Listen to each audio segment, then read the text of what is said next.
tere, mina olen Silja ja mul on blogi Jagatud Rõõm.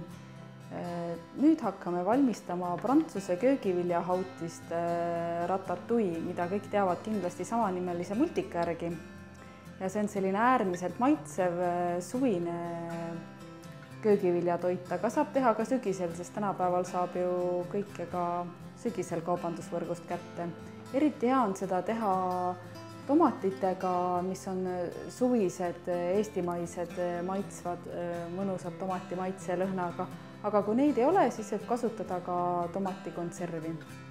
Ja vaja läheb meil paprikaid, küüslauguküüni, sibulat, mõned väikesed tsukiinid ja baklažaan. See on selline tõsiselt suur.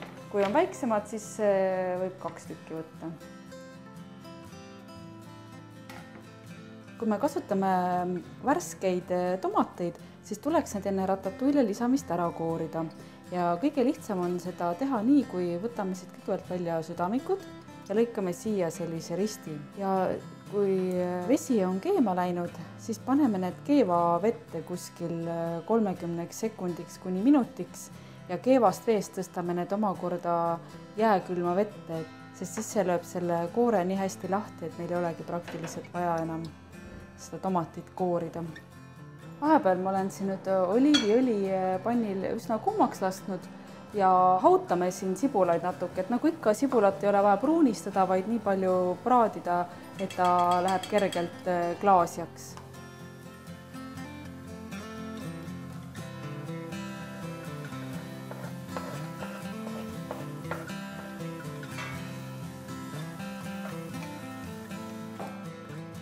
Tsukiinid peaksid olema väiksed, sellised umbes 1 sentimeetrised kuubikud. Kui sibul ja küüslauk on siin parajalt küpseda saanud, siis paneme ära ka tsukiini ja paprika. Ja nüüd jätame nad jälle küpsema 5 kuni 8 minutit, et niikaua kuni need hakkavad pehmeks muutuma. Baklažaani oleme ahjus enne ära grillinud. Ja see grillimine on selles mõttes veel eriti hea, et see annab sellist mõnusat suitsumaitset ka juurde. Ja lõikame ta siis sama suurteks tükkideks, nagu me lõikasime suvikõrvitse. Tomatid lõikame pooleks ja võtame siit seemned välja. Seda me ei jäta siia kastmesse.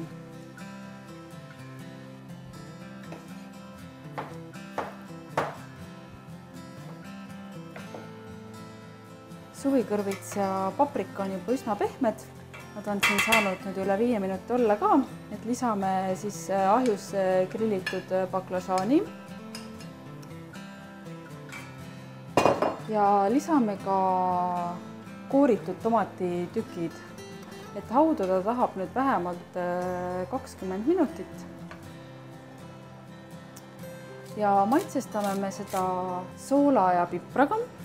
Ja seda nüüd Vahemere ürdisegu võib kasutada ka loomulikult eraldi kõiki neid ürte, et rosmariini, tüümianit, basiilikut, aga on juba olemas need Provence'i või Vahemere ürdisegud, kus kõik on ühes.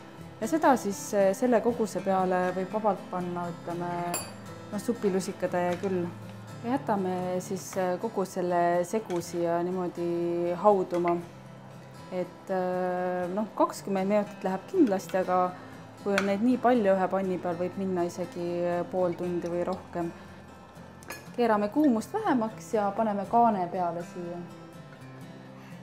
Et ratatouille on meil siin vahepeal valmis saanud.